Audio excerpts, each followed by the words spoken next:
Mientras que su padre esperaba hablar con Jesús, un siervo llegó y le informó que la niña ya había muerto. Notemos el versículo 19 de Mateo capítulo 9 que dice, «Y se levantó Jesús y le siguió con sus discípulos». Al levantarse Jesús y los discípulos para seguir a Jairo a su casa, una multitud grande los rodeó. Y el versículo 20 nos habla de lo que sucedió a una mujer que se acercó a Jesús. Y he aquí una mujer enferma de flujo de sangre desde hacía 12 años, se le acercó por detrás y tocó el borde de su manto.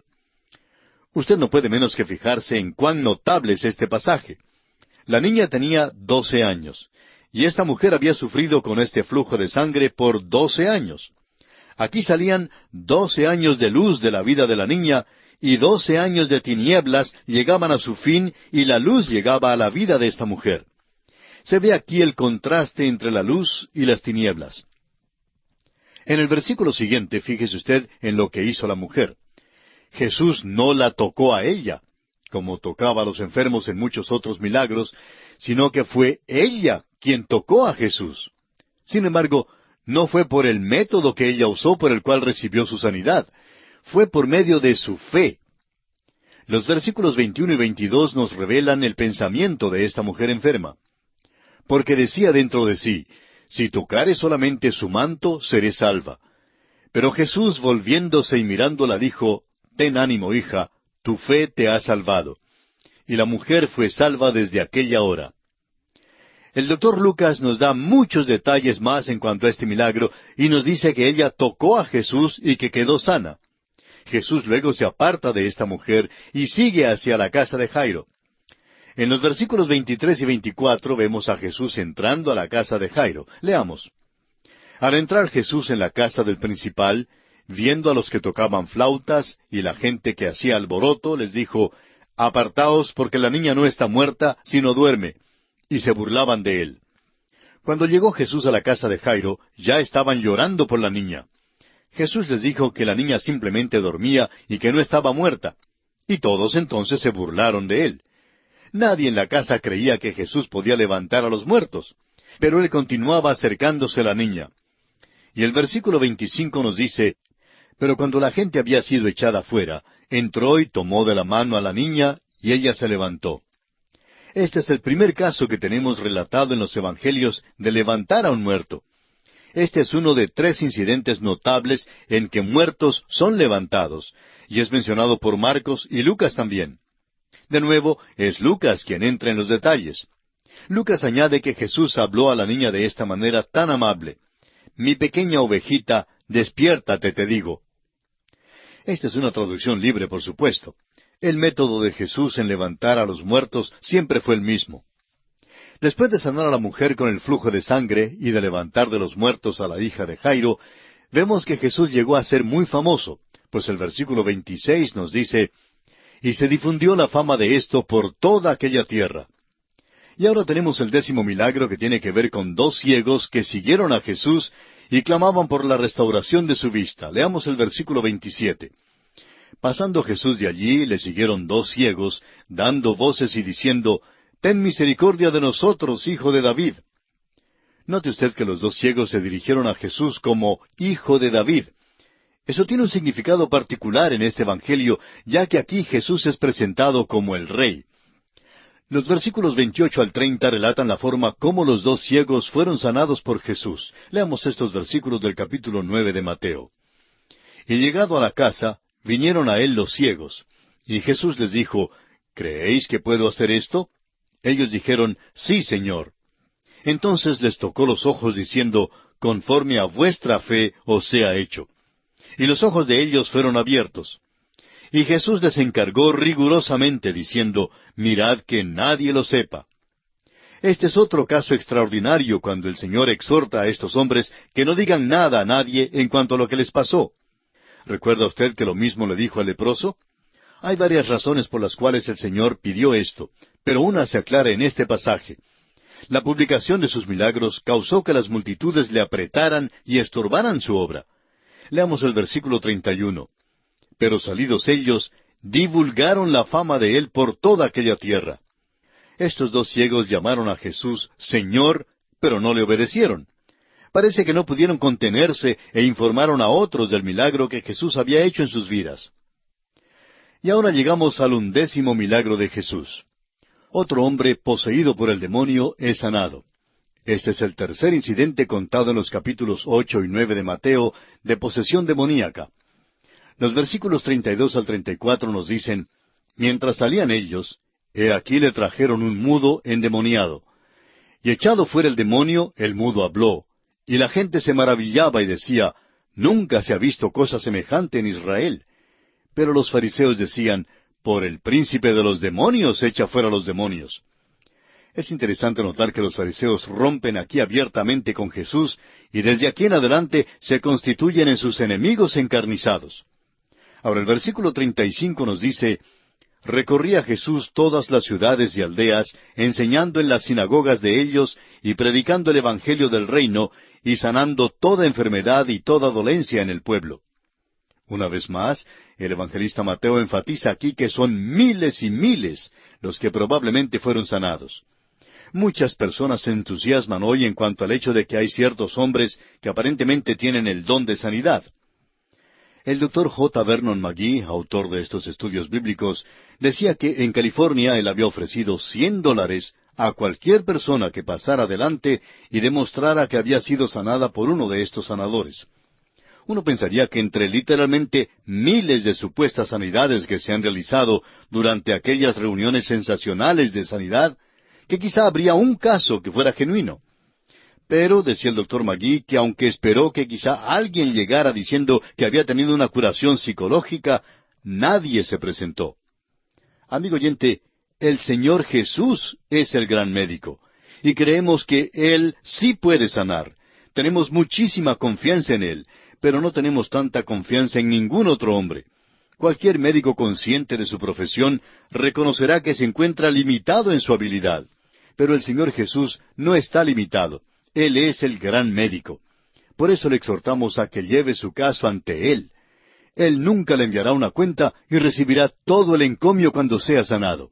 Queremos que Él tenga la honra y la gloria. Ahora los versículos 36 al 38 de este capítulo 9 del Evangelio según San Mateo nos dicen, y al ver las multitudes, tuvo compasión de ellas, porque estaban desamparadas y dispersas como ovejas que no tienen pastor. Entonces dijo a sus discípulos, a la verdad la mies es mucha, mas los obreros pocos.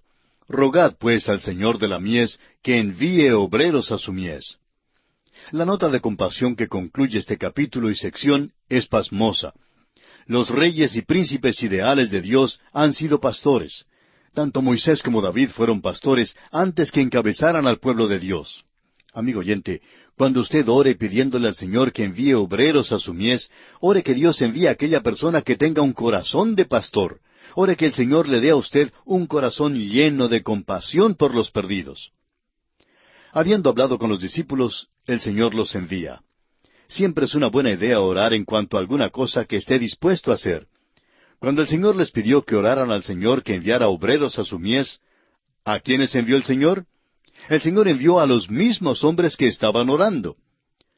Un obispo mayor de una iglesia metodista en el estado de Georgia, en los Estados Unidos, dijo hace algunos años, cuando un hombre ora por una cosecha de maíz, el Señor espera que diga un amén con un asadón en la mano. Siempre hemos creído que no debemos orar en cuanto a alguna cosa, a menos que nosotros mismos estemos dispuestos a hacerla. Y en esta forma concluimos nuestro estudio del capítulo 9 del Evangelio según San Mateo. Ahora, en el capítulo 10, Jesús, después de haber enunciado sus principios éticos y comprobado su poder sobrenatural, comisiona entonces a los 12 apóstoles para ir a través de la nación de Israel y predicar el Evangelio del reino.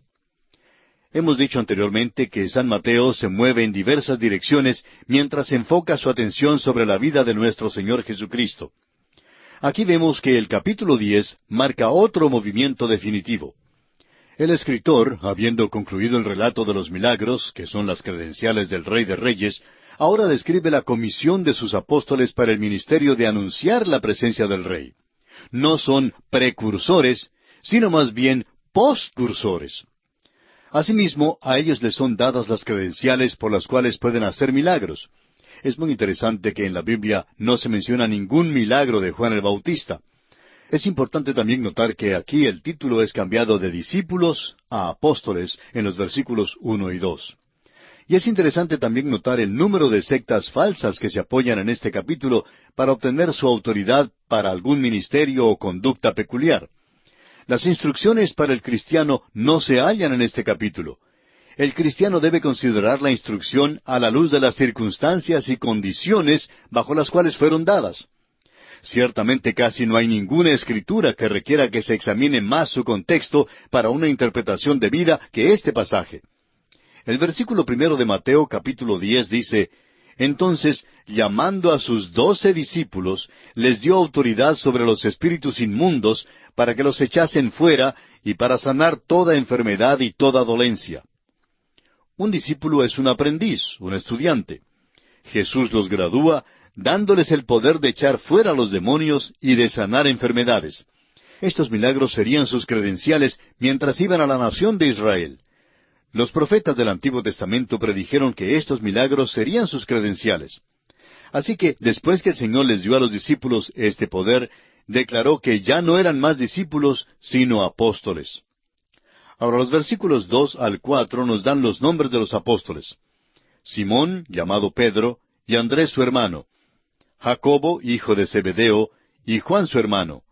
Felipe, Bartolomé, Tomás, Mateo el publicano, Jacobo, hijo de Alfeo, Lebeo, por sobrenombre Tadeo, Simón el cananista, y Judas Iscariote, el que también le entregó. Un apóstol es alguien que es enviado. Este vocablo llegó a ser un término que se aplicó solo en cuanto a los 12 durante el ministerio de Jesús. Leamos ahora los versículos 5 y 6.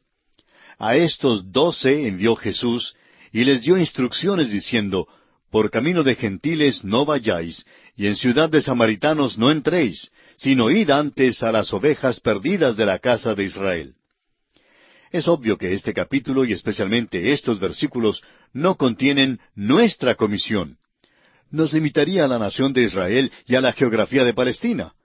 Contrastan estas instrucciones con la llamada Gran Comisión que encontramos en el capítulo 28 de este mismo Evangelio de Mateo, versículo 19, donde dice, Por tanto, id y haced discípulos a todas las naciones, bautizándolos en el nombre del Padre, y del Hijo, y del Espíritu Santo.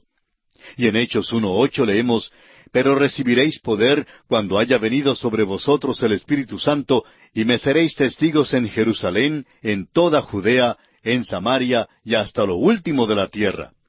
Si usted, amigo oyente, halla sus instrucciones para su ministerio en el capítulo 10 del Evangelio según San Mateo, tendrá entonces que limitar su ministerio a la nación de Israel. En los Hechos de los Apóstoles, capítulo 1 y versículo 8, nuestra comisión empieza en Jerusalén, luego se extiende a toda Judea e incluye a Samaria, que era territorio prohibido según las instrucciones de Mateo 10, y hasta lo último de la tierra.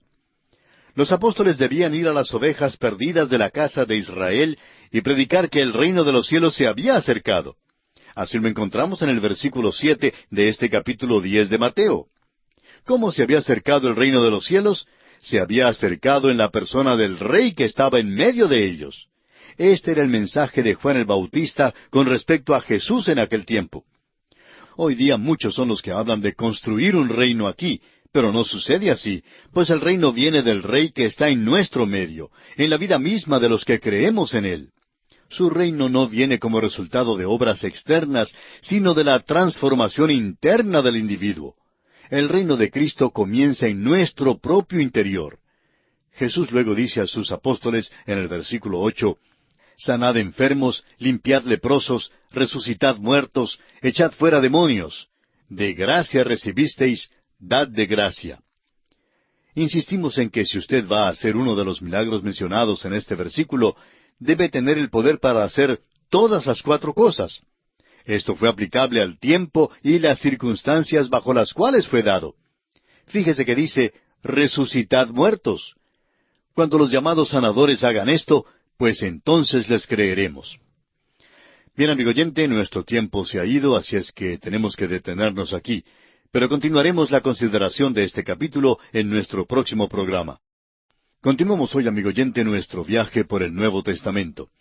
Seguimos estudiando el Evangelio según San Mateo, y en nuestro programa anterior nos detuvimos en el versículo 8 del capítulo 10 del Evangelio según San Mateo, donde Jesús dice a sus apóstoles: «Sanad enfermos, limpiad leprosos, resucitad muertos, echad fuera demonios. De gracia recibisteis, dad de gracia». Dijimos que si usted va a hacer uno de los milagros mencionados en este versículo, debe tener el poder para hacer todas las cuatro cosas. Esto fue aplicable al tiempo y la circunstancia bajo la cual fue dado. Note usted que dice, resucitad muertos. Bueno, cuando los llamados sanadores que tenemos en nuestros días hagan esto, pues entonces les creeremos. Ahora, el versículo 9 acompaña al versículo 8, y nunca hemos oído reclamar este versículo a cualquiera de los llamados sanadores que se apoyan en el versículo anterior.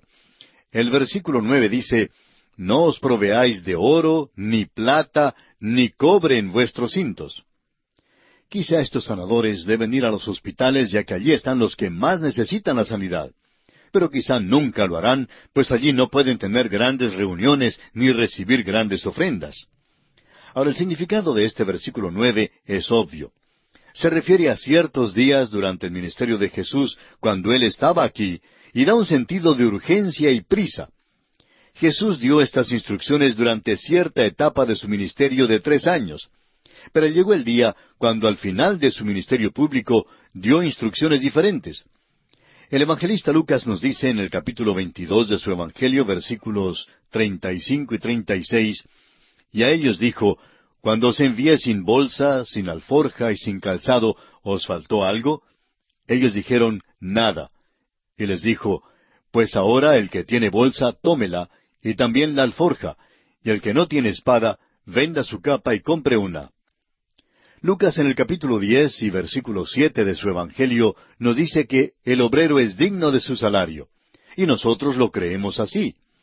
La única sugerencia que tenemos es que si alguien piensa servirse de uno de estos versículos para acomodar sus propósitos, debiera cerciorarse también de tomar todos los demás versículos que lo acompañan. Si interpretamos estos versículos según el contexto indicado, tenemos que reconocer que esta comisión fue temporal, era para un período de tiempo específico. Ahora el versículo 11 nos dice, «Mas en cualquier ciudad o aldea donde entréis, informaos quién en ella sea digno, y posad allí hasta que salgáis». Este versículo seguramente no es aplicable para el día de hoy. Cuando uno viaja de pueblo en pueblo hoy en día, es mejor quedarse en una pensión o en un hotel para no causar molestias y preocupaciones indebidas a las personas que hoy están tan ocupadas. Muchas personas que viven retiradas de las ciudades grandes todavía mantienen la alcoba del profeta. Mueve en diversas direcciones mientras enfoca su atención sobre la vida de nuestro Señor Jesucristo. Aquí vemos que el capítulo 10 marca otro movimiento definitivo. El escritor, habiendo concluido el relato de los milagros, que son las credenciales del Rey de Reyes, ahora describe la comisión de sus apóstoles para el ministerio de anunciar la presencia del Rey. No son precursores, sino más bien postcursores. Asimismo, a ellos les son dadas las credenciales por las cuales pueden hacer milagros. Es muy interesante que en la Biblia no se menciona ningún milagro de Juan el Bautista. Es importante también notar que aquí el título es cambiado de discípulos a apóstoles en los versículos 1 y 2. Y es interesante también notar el número de sectas falsas que se apoyan en este capítulo para obtener su autoridad para algún ministerio o conducta peculiar. Las instrucciones para el cristiano no se hallan en este capítulo. El cristiano debe considerar la instrucción a la luz de las circunstancias y condiciones bajo las cuales fueron dadas. Ciertamente casi no hay ninguna escritura que requiera que se examine más su contexto para una interpretación debida que este pasaje. El versículo 1 de Mateo capítulo 10 dice, «Entonces, llamando a sus 12 discípulos, les dio autoridad sobre los espíritus inmundos para que los echasen fuera y para sanar toda enfermedad y toda dolencia». Un discípulo es un aprendiz, un estudiante. Jesús los gradúa, dándoles el poder de echar fuera a los demonios y de sanar enfermedades. Estos milagros serían sus credenciales mientras iban a la nación de Israel. Los profetas del Antiguo Testamento predijeron que estos milagros serían sus credenciales. Así que, después que el Señor les dio a los discípulos este poder, declaró que ya no eran más discípulos, sino apóstoles. Ahora los versículos 2 al 4 nos dan los nombres de los apóstoles. Simón, llamado Pedro, y Andrés su hermano. Jacobo, hijo de Zebedeo, y Juan su hermano. Felipe, Bartolomé, Tomás, Mateo el publicano, Jacobo, hijo de Alfeo, Lebeo, por sobrenombre Tadeo, Simón el cananista, y Judas Iscariote, el que también le entregó. Un apóstol es alguien que es enviado. Este vocablo llegó a ser un término que se aplicó solo en cuanto a los 12 durante el ministerio de Jesús. Leamos ahora los versículos 5 y 6. A estos 12 envió Jesús, y les dio instrucciones diciendo, por camino de gentiles no vayáis, y en ciudad de samaritanos no entréis, sino id antes a las ovejas perdidas de la casa de Israel. Es obvio que este capítulo, y especialmente estos versículos, no contienen nuestra comisión. Nos limitaría a la nación de Israel y a la geografía de Palestina. Contrastan estas instrucciones con la llamada Gran Comisión que encontramos en el capítulo 28 de este mismo Evangelio de Mateo, versículo 19, donde dice, por tanto, id y haced discípulos a todas las naciones, bautizándolos en el nombre del Padre, y del Hijo, y del Espíritu Santo.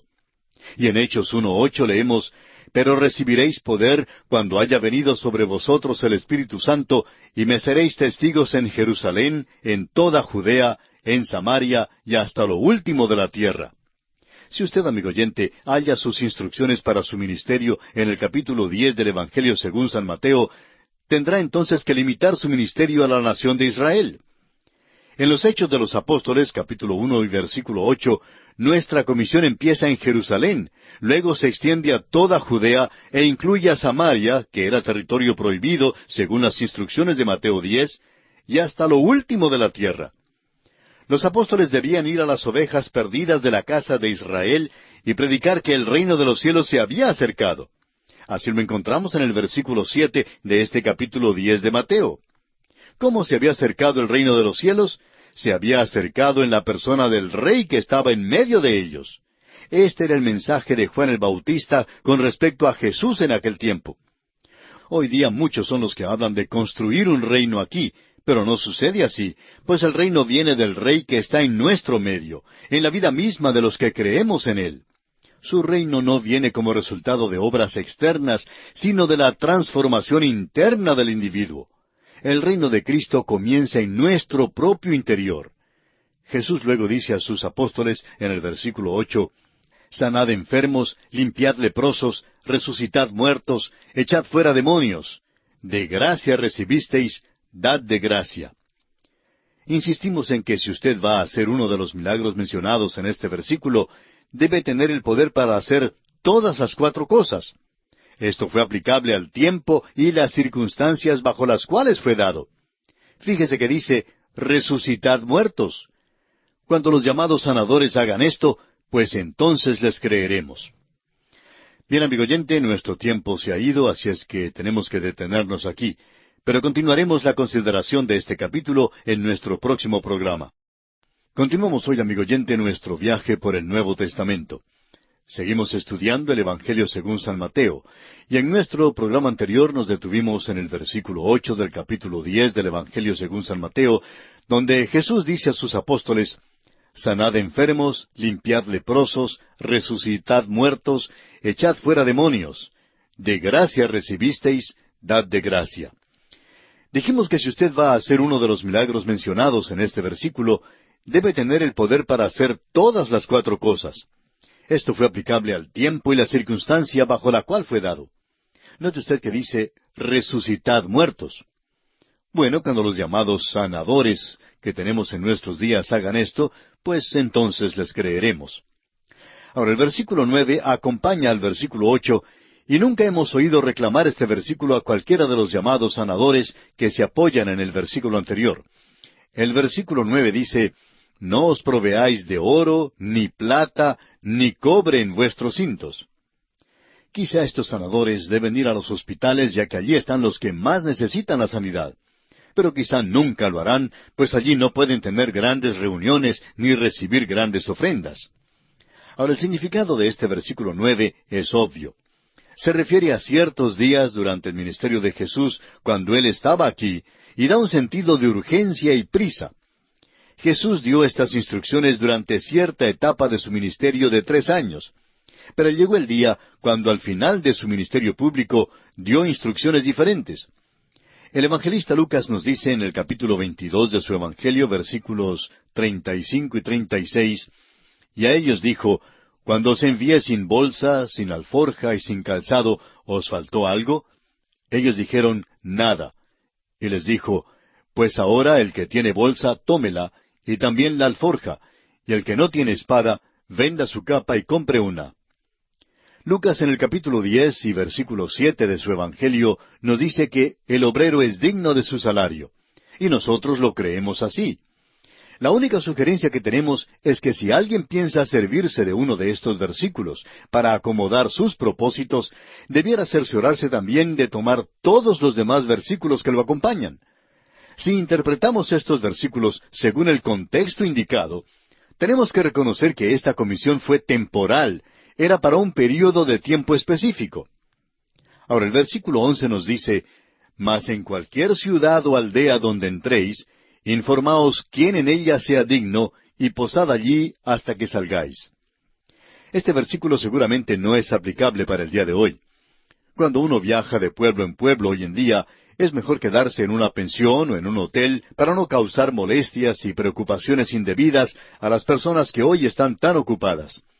Muchas personas que viven retiradas de las ciudades grandes todavía mantienen la alcoba del profeta, como se le ha llamado, y son lugares agradables, por cierto, pero por causa de los horarios tan pesados de las personas de hoy, es menos trabajo si uno se hospeda en otro lugar que en alguna casa privada. El Señor estaba dando instrucciones a los hombres bajo las circunstancias locales de Palestina que imperaban por un período de 3 años. Y esperamos que lo podamos interpretar bajo ese tipo de contexto. Los versículos 12 y 13 de este capítulo 10 de San Mateo nos dicen, «Y al entrar en la casa, saludadla. Y si la casa fuere digna, vuestra paz vendrá sobre ella. Mas si no fuere digna, vuestra paz se volverá a vosotros». El Señor no habla acerca de una casa física en este versículo. Más bien se refiere a sus habitantes. Ahora el versículo 14 dice, «Y si alguno no os recibiere, ni oyere vuestras palabras, salid de aquella casa o ciudad, y sacudid el polvo de vuestros pies». Esta no es nuestra comisión hoy en día. Esta no es la actitud de los obreros evangélicos de hoy. Sentimos que esta instrucción fue dada a estos hombres para aquel tiempo en particular. El versículo 15 dice entonces, «De cierto os digo que en el día del juicio será más tolerable el castigo para la tierra de Sodoma y de Gomorra que para aquella ciudad». En el próximo capítulo del Evangelio según San Mateo, encontraremos lo que sucedió a algunas de estas ciudades que cayeron bajo castigo. Proseguimos ahora con el versículo 16. Dice allí, «He aquí yo os envío como ovejas en medio de lobos. Sed pues prudentes como serpientes y sencillos como palomas». Habiendo hablado en cuanto a la situación local, el Señor entonces dio a estos hombres ciertos grandes principios para llevar con ellos mientras testificaban. Estos principios son buenos para todo tiempo y bien pueden ser usados por nosotros hoy en día. Este versículo habla de la condición de la sociedad contemporánea, tanto como de la condición de la sociedad del primer siglo. El Hijo de Dios hoy debe ser prudente como la serpiente y sencillo como la paloma. Es peligroso ser lo uno sin lo otro. Una serpiente es peligrosa hacia otros, y una paloma es indefensa y se expone a todo peligro. Por eso debemos combinar las mejores cualidades de ambos. Ahora el versículo 17 continúa diciendo, «Y guardaos de los hombres, porque os entregarán a los concilios, y en sus sinagogas os azotarán». Quizá ninguno de nosotros ha sido azotado en una sinagoga, pero muchos de nosotros quizá hemos sido azotados verbalmente en alguna de nuestras propias iglesias. Ahora el versículo 18 dice, «Y aun ante gobernadores y reyes seréis llevados por causa de mí, para testimonio a ellos y a los gentiles». Este es otro versículo que se aplica específicamente al tiempo durante el ministerio de 3 años de nuestro Señor. Las cosas ya mencionadas sucedieron a los que pertenecían al Señor en su día, pero también ocurren de vez en cuando a los de la iglesia, aun en nuestros tiempos. Ahora los versículos 19 y 20 dicen, Mas cuando os entreguen, no os preocupéis por cómo o qué hablaréis, porque en aquella hora os será dado lo que habéis de hablar. Porque no sois vosotros los que habláis, sino el Espíritu de vuestro Padre que habla en vosotros. Creemos que estos versículos se aplican a los hombres que no tuvieron ninguna oportunidad de preparar sus respuestas cuando fueron arrestados por hacer la obra que Jesús les había enviado que hicieran. Su arresto fue algo repentino y así simplemente no tuvieron tiempo para prepararse. Y si ponemos estos versículos en la situación local de aquel entonces, no tendremos ningún problema comprendiéndolos. Hablando en cuanto a la preparación, hay muchísimas personas hoy en día que no creen que deben preparar sus mensajes. Cierto joven que solía predicar sin preparar su mensaje fue escuchado en cierta ocasión por dos amigos suyos, quienes notaron con toda evidencia que él no había preparado su mensaje. Al regresar a la casa dijeron al joven, ¿preparaste tu mensaje para esta noche? El joven contestó, claro que no, el Espíritu de Dios me lo dio. El amigo le dijo con toda franqueza, no creo que debas inculpar aquel mensaje al Espíritu Santo de Dios. Y amigo oyente, hoy en día, como siempre, es muy necesario preparar lo que vamos a predicar. Hace años, un predicador estaba esperando en una estación del ferrocarril mientras llegaba el tren que debía tomar. Era un domingo en la mañana y mientras esperaba estaba estudiando las notas para su sermón para el servicio de aquella mañana. Se fijó luego en un hombre vestido de saco, de faldas sesgadas, que también esperaba el tren. Este se le acercó y le preguntó, ¿es usted un predicador? El primero contestó afirmativamente. Bueno, ¿por qué anda para acá y para allá? Le preguntó el otro. Estoy repasando las notas para el sermón de esta mañana, contestó el primero. ¿Usted quiere decir que prepara sus sermones? Preguntó el otro con incredulidad. Sí. ¿Y usted no los prepara? Le preguntó el primer predicador. No, respondió el otro predicador. Simplemente me paro y dejo que el Espíritu de Dios hable por mí. Bueno, le preguntó el primer predicador, ¿qué pasa si por acaso empieza usted a predicar y el Espíritu de Dios no le da un mensaje? ¿Qué hace entonces? Ah, responde el otro predicador, simplemente me ocupo en fruslerías hasta que el Espíritu me dé un mensaje. Amigo oyente, hay muchísimos predicadores que se ocupan en fruslerías hoy y no preparan sus mensajes. No hay ninguna excusa para que un hombre no estudie hoy antes de predicar. Reiteramos pues que estos versículos se aplican a la situación local del día de Jesús. Jesús continúa entonces en el versículo 21 diciendo, El hermano entregará a la muerte al hermano y el padre al hijo, y los hijos se levantarán contra los padres y los harán morir. La venida de Cristo al mundo dividió a los hombres. No trajo la unidad. Cuando una persona de una familia acepta a Cristo y otro miembro no lo acepta, ahí tenemos la división.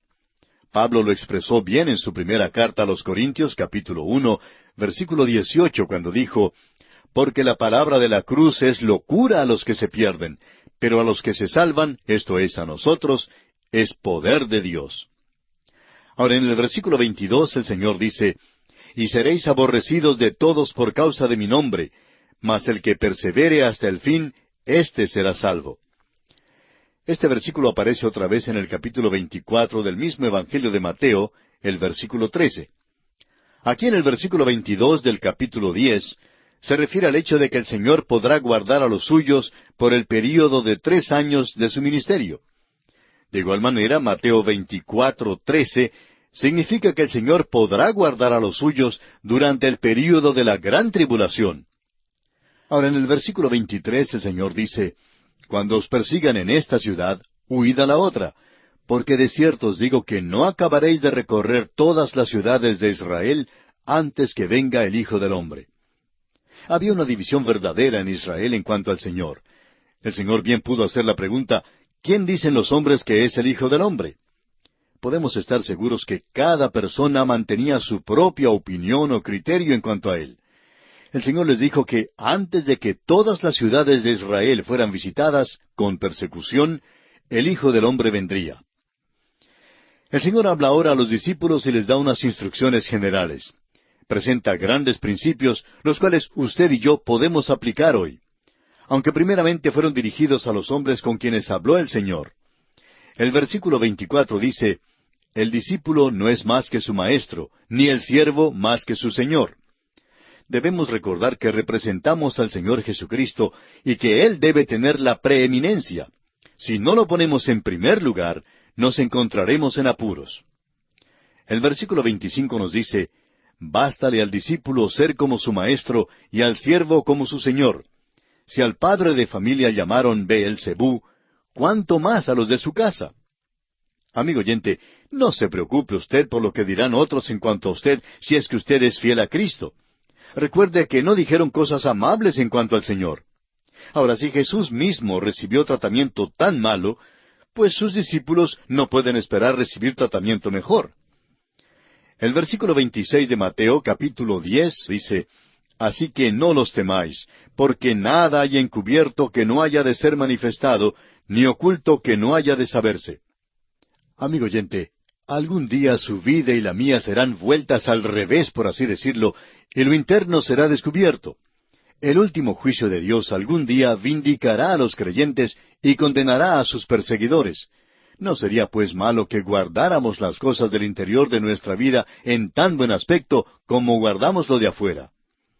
En el versículo 27 el Señor dice, lo que os digo en tinieblas, decidlo en la luz, y lo que oís al oído, proclamadlo desde las azoteas. Siempre pensad vuestros pies. Esta no es nuestra comisión hoy en día. Esta no es la actitud de los obreros evangélicos de hoy. Sentimos que esta instrucción fue dada a estos hombres para aquel tiempo en particular. El versículo 15 dice entonces, de cierto os digo que en el día del juicio será más tolerable el castigo para la tierra de Sodoma y de Gomorra que para aquella ciudad. En el próximo capítulo del Evangelio según San Mateo, encontraremos lo que sucedió a algunas de estas ciudades que cayeron bajo castigo. Proseguimos ahora con el versículo 16. Dice allí, he aquí yo os envío como ovejas en medio de lobos. Sed pues prudentes como serpientes y sencillos como palomas. Habiendo hablado en cuanto a la situación local, el Señor entonces dio a estos hombres ciertos grandes principios para llevar con ellos mientras testificaban.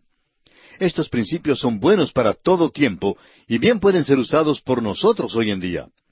Este versículo habla de la condición de la sociedad contemporánea, tanto como de la condición de la sociedad del primer siglo. El Hijo de Dios hoy debe ser prudente como la serpiente y sencillo como la paloma. Es peligroso ser lo uno sin lo otro. Una serpiente es peligrosa hacia otros, y una paloma es indefensa y se expone a todo peligro. Por eso debemos combinar las mejores cualidades de ambos. Ahora el versículo 17 continúa diciendo, y guardaos de los hombres, porque os entregarán a los concilios, y en sus sinagogas os azotarán. Quizá ninguno de nosotros ha sido azotado en una sinagoga, pero muchos de nosotros quizá hemos sido azotados verbalmente en alguna de nuestras propias iglesias. Ahora el versículo 18 dice, y aun ante gobernadores y reyes seréis llevados por causa de mí, para testimonio a ellos y a los gentiles. Este es otro versículo que se aplica específicamente al tiempo durante el ministerio de 3 años de nuestro Señor. Las cosas ya mencionadas sucedieron a los que pertenecían al Señor en su día, pero también ocurren de vez en cuando a los de la iglesia, aún en nuestros tiempos. Ahora los versículos 19 y 20 dicen, mas cuando os entreguen, no os preocupéis por cómo o qué hablaréis, porque en aquella hora os será dado lo que habéis de hablar. Porque no sois vosotros los que habláis, sino el Espíritu de vuestro Padre que habla en vosotros. Creemos que estos versículos se aplican a los hombres que no tuvieron ninguna oportunidad de preparar sus respuestas cuando fueron arrestados por hacer la obra que Jesús les había enviado que hicieran. Su arresto fue algo repentino y así simplemente no tuvieron tiempo para prepararse. Y si ponemos estos versículos en la situación local de aquel entonces, no tendremos ningún problema comprendiéndolos. Hablando en cuanto a la preparación, hay muchísimas personas hoy en día que no creen que deben preparar sus mensajes. Cierto joven que solía predicar sin preparar su mensaje fue escuchado en cierta ocasión por 2 amigos suyos, quienes notaron con toda evidencia que él no había preparado su mensaje. Al regresar a la casa dijeron al joven, ¿Preparaste tu mensaje para esta noche? El joven contestó, claro que no, el Espíritu de Dios me lo dio. El amigo le dijo con toda franqueza, no creo que debas inculpar aquel mensaje al Espíritu Santo de Dios. Y amigo oyente, hoy en día, como siempre, es muy necesario preparar lo que vamos a predicar. Hace años, un predicador estaba esperando en una estación del ferrocarril mientras llegaba el tren que debía tomar. Era un domingo en la mañana y mientras esperaba estaba estudiando las notas para su sermón para el servicio de aquella mañana. Se fijó luego en un hombre vestido de saco, de faldas sesgadas, que también esperaba el tren. Este se le acercó y le preguntó, ¿es usted un predicador? El primero contestó afirmativamente.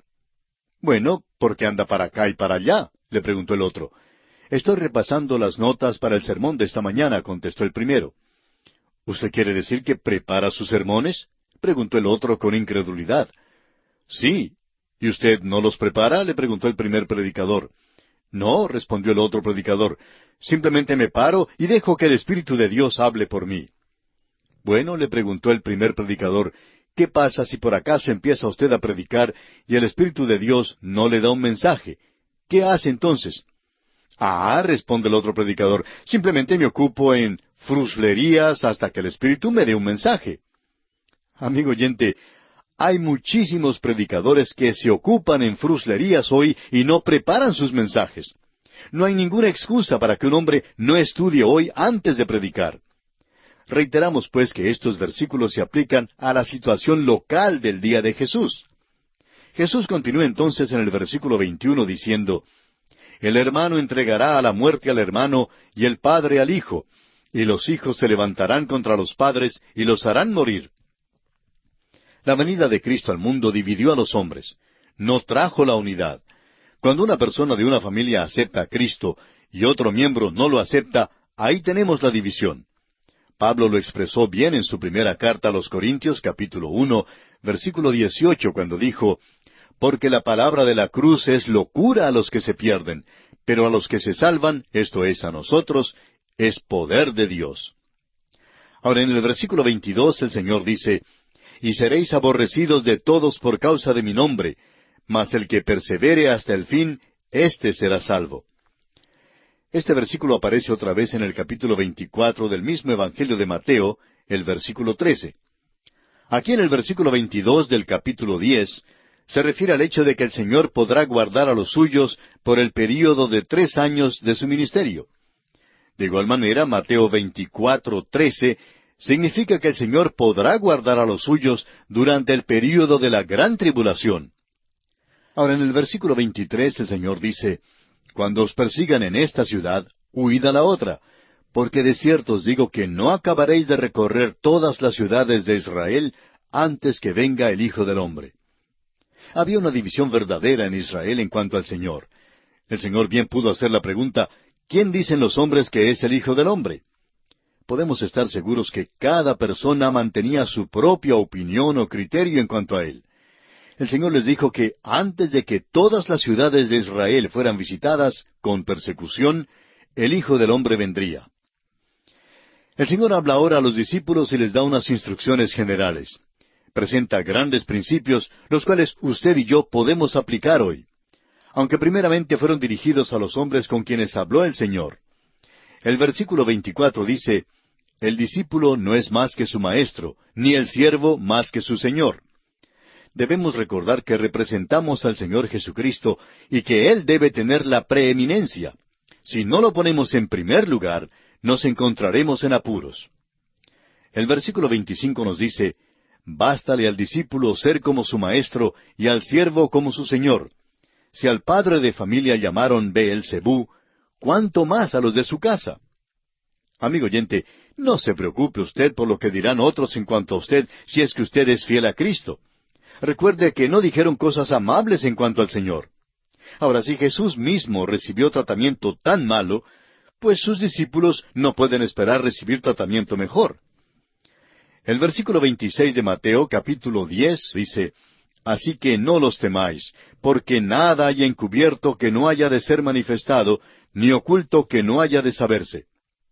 Amigo oyente, Algún día su vida y la mía serán vueltas al revés, por así decirlo, y lo interno será descubierto. El último juicio de Dios algún día vindicará a los creyentes y condenará a sus perseguidores. ¿No sería pues malo que guardáramos las cosas del interior de nuestra vida en tan buen aspecto como guardamos lo de afuera? En el versículo 27 el Señor dice, «Lo que os digo en tinieblas, decidlo en la luz, y lo que oís al oído, proclamadlo desde las azoteas». Siempre pensamos en que la radio es el mejor método para predicar desde las azoteas. Ponga usted una antena en su azotea, por ejemplo, y podrá coger aún las emisoras más difíciles de captar. Creemos, pues, que esa es la mejor manera en que predicamos desde las azoteas hoy. Ahora, en el versículo 28 el Señor dice, «Y no temáis a los que matan el cuerpo, mas el alma no pueden matar. Temed más bien a aquel que puede destruir el alma y el cuerpo en el infierno». Alguien preguntó a Cromwell por qué era un hombre tan valiente. Cromwell respondió, «He aprendido que cuando uno teme a Dios, no ha de temer a ningún hombre». Este versículo nos dice que es más importante temer a Dios, quien tiene la autoridad sobre el alma, tanto como sobre el cuerpo, y que puede traer a los dos a la destrucción en el infierno. Es pues más importante temerle a Él, que temer a los que solo pueden matar el cuerpo. Ahora leamos el versículo 29. ¿No se venden 2 pajarillos por 1 cuarto? Con todo, ni uno de ellos cae a tierra sin vuestro Padre. ¡Qué versículo más maravilloso! El Señor cuida de los pajarillos. ¿Ha observado usted a un pajarillo alguna vez? Hemos tenido la oportunidad de observar algunos pajarillos en diversas ocasiones, y nos hemos deleitado con sus graciosos movimientos y con su trinar y su canto. Y tenemos que decir que es maravilloso saber que el Señor cuida de ellos.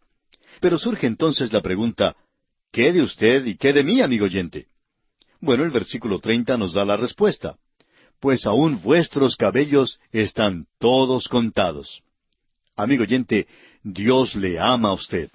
El Señor Jesús le ama mucho más de lo que su propia madre le ama. ¿Acaso ha contado su madre los cabellos de su cabeza alguna vez?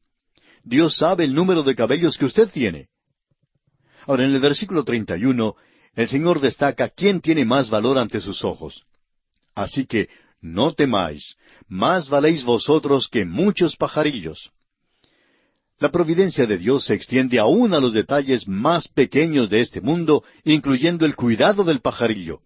Piensen esto, si Dios sabe dónde está el pajarillo, ¿cuánto más no va a saber dónde está usted?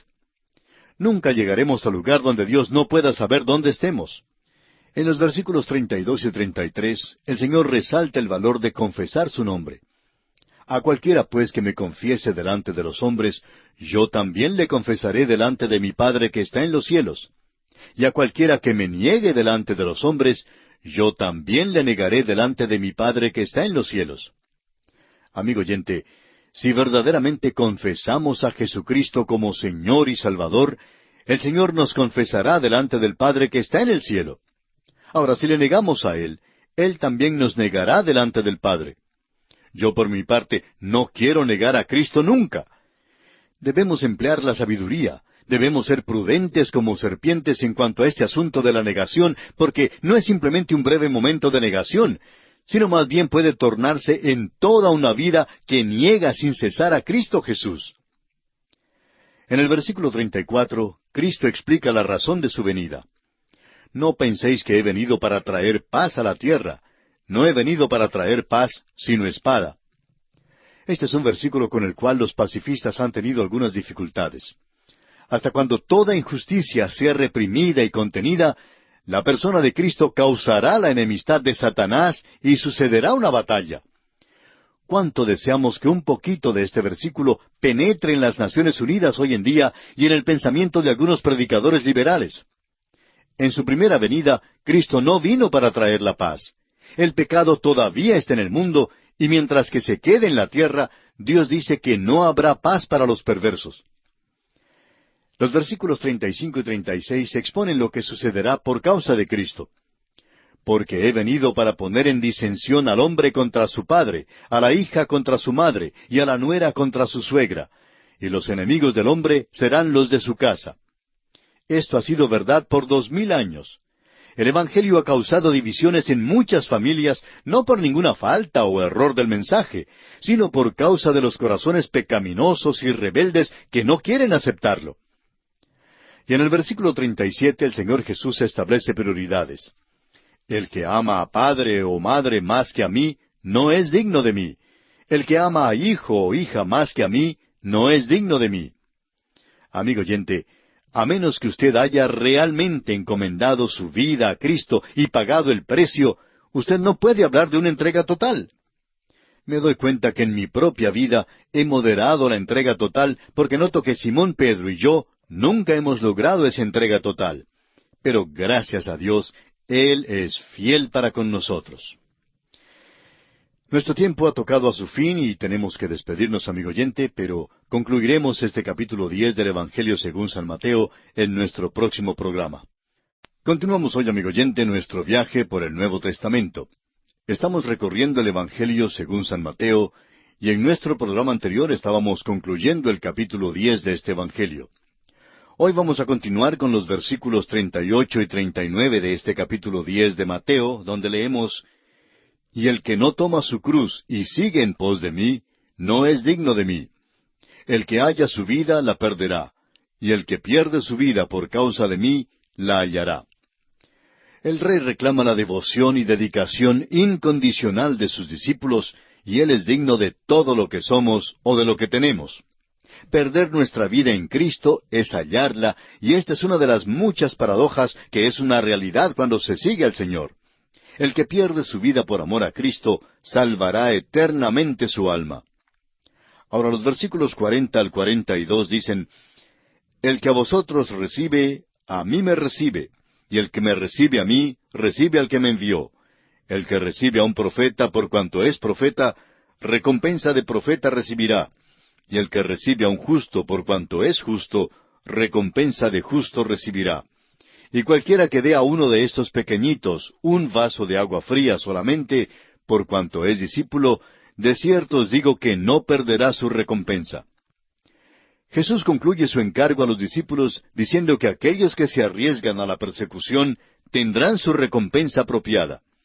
Estas son cosas que hacen no para ganar la salvación, sino para recibir la recompensa. Estas palabras son habladas a los que ya son de Él. El servicio más pequeño que se hace para ayudar al siervo más insignificante de Cristo no pasará sin ser visto por el Señor. Y así, amigo oyente, concluimos nuestro estudio del capítulo 10 del Evangelio según San Mateo. Comenzamos ahora con nuestro estudio del capítulo 11. En este capítulo, Jesús continúa su ministerio. Los discípulos de Juan le hacen una serie de preguntas. Rechaza las ciudades donde ha hecho grandes obras y da una nueva invitación a individuos. Este es el tema del capítulo 11 del Evangelio según San Mateo. Este capítulo marca un punto decisivo en el ministerio de Jesús. Después del envío de sus discípulos a presentar sus reclamos, uno se pregunta, ¿cuál fue la reacción y recepción del mensaje? Bueno, podríamos escribir como título sobre este capítulo solo una palabra: rechazo. Juan el Bautista se turbó y envió a sus discípulos para indagar en cuanto a la aparente demora en el establecimiento del reino de Dios. El Señor Jesucristo no reprende a Juan por tal pregunta, sino que da una defensa gloriosa a este profeta intrépido, quien anhelaba que Dios entrara en acción en la escena humana. Más adelante, Jesús denuncia en forma severísima a las ciudades en las cuales hizo sus milagros. Señala con especialidad a Corazín, a Betsaida y a Capernaum, todas situadas en la parte norte del mar de Galilea. Aquí es donde Jesús se ha concentrado en su ministerio. Más tarde, al estudiar el capítulo 23, veremos cómo también denuncia a Jerusalén en el sur, la capital religiosa. Estas ciudades le han rechazado, pero siendo que Él es el Rey, tiene la palabra final, y Él es quien las rechaza a ellas. Este es un gran principio. Los hombres primero tienen la oportunidad de aceptar o de rechazar a Jesús, pero Él es quien tiene la última palabra. Él rechazará por toda la eternidad a los que ahora le rechazan a Él. El versículo 1 de este capítulo 11 del Evangelio de Mateo dice: Cuando Jesús terminó de dar instrucciones a sus 12 discípulos, se fue de allí a enseñar y a predicar en las ciudades de ellos. Habiendo ya enviado a sus discípulos, el Señor sale a predicar y enseñar. Y es importante que veamos esto. Necesitamos dar la palabra al mundo y debemos ayudar a otros a proclamarla. Ahora el versículo 2 dice, y al oír Juan en la cárcel los hechos de Cristo, le envió 2 de sus discípulos. En el capítulo 4, versículo 2 de este Evangelio, mencionamos que Juan estaba en la cárcel. Así es que evidentemente Juan ya había pasado algún tiempo en la cárcel. Él y sus discípulos habían estado observando cuidadosamente las actividades de Jesús. Los discípulos de Juan le comunicaban cada movimiento de Jesús. Juan esperaba que en cualquier momento se abriera la puerta de la cárcel para su liberación, porque pensaba que el Señor iba a establecer su reino inmediatamente. Al fin se cansa de esperar y envía a 2 discípulos suyos, según el versículo 3, para preguntarle, ¿eres tú aquel que había de venir o esperaremos a otro? La pregunta de Juan es una pregunta lógica. Él tenía toda la razón para creer que el rey habría de asumir el poder en ese entonces. Se sentía definitivamente confundido debido a que el Señor avanzaba en una forma tan lenta hacia el trono. El trono que el Antiguo Testamento profetizaba pertenecería al Mesías.